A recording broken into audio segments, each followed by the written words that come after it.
Hi, this is Andrew Mounter here with Sean Sweeney of the Boston Sports Journal, and we're here pre-game before the Toronto FC New England Revs match.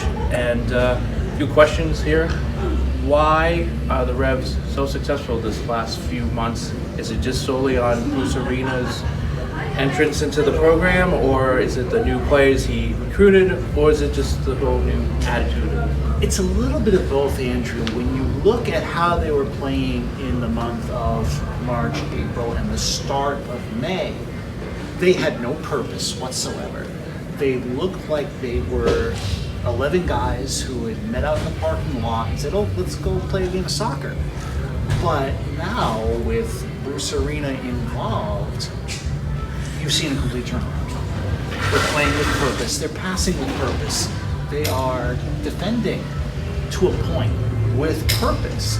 And that has been a lot of the difference making for this team. Now, having game-changing playmakers like Carles Gil and Gustavo Bo is definitely a help.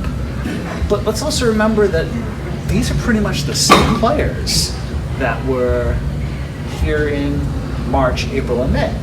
So it leads you to ask the question, why couldn't Brad Friedel get this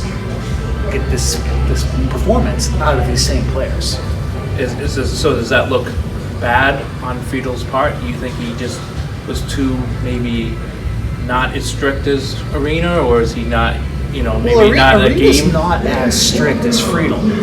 I think that Brad wanted to play a certain way, but he didn't have the players that wanted to play that way or could play that way. Let's be fair in that situation.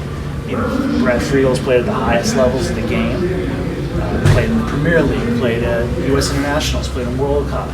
So he has a certain way of playing that maybe these players aren't ready to play. So Bruce Arena comes in and he changes the way that they play a little bit, simplifies things, and that has made a lot of the difference. Now, you go back to September 1st last year when the Revs tied Portland 1-1 here.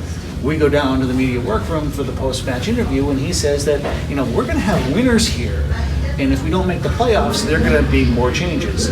Or if we don't make the playoffs, there'll be more changes. I do remember that. Yeah. So what happened? You keep 19 of the same 26 players that were on the team last year, and you were kind of expecting different results with the same type of formula, the same type of play. And that just didn't work. So Bruce comes in, he changes things, he simplifies things, and now you look at the role this team is on. It's a vital 6-pointer tonight when you look at just how tight the Eastern Conference is from 4th down to about 8th place. There's only about 4 or 5 points there that's separating these teams. So we're into the home stretch. It's an important series of matches. They don't get any easier because next Saturday is the trip down to the Boogie Down Bronx to play the Bronx Blues, the Pigeons, at Yankee Stadium, and playing in that place is hell because the pitch is just so narrow. After that, you got to go play Orlando in Florida. The Revs haven't had luck in Florida since 2002, something like that. So that's a tough place to play in the humidity.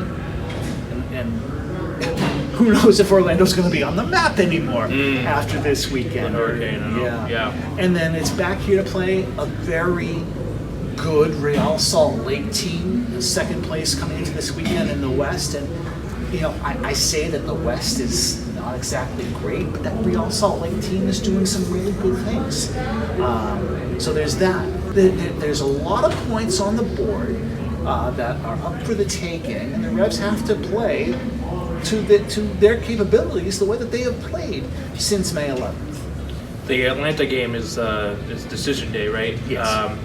So what are the chances that that's going to be probably the most critical game in the last 4 years for this club?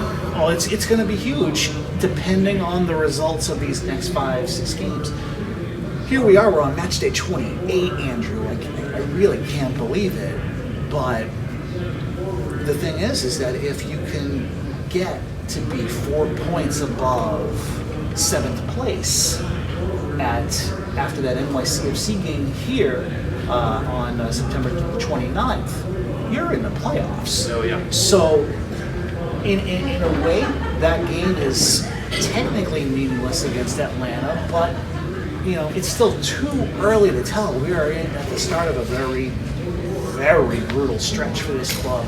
And you know what? They got through this first real brutal stretch.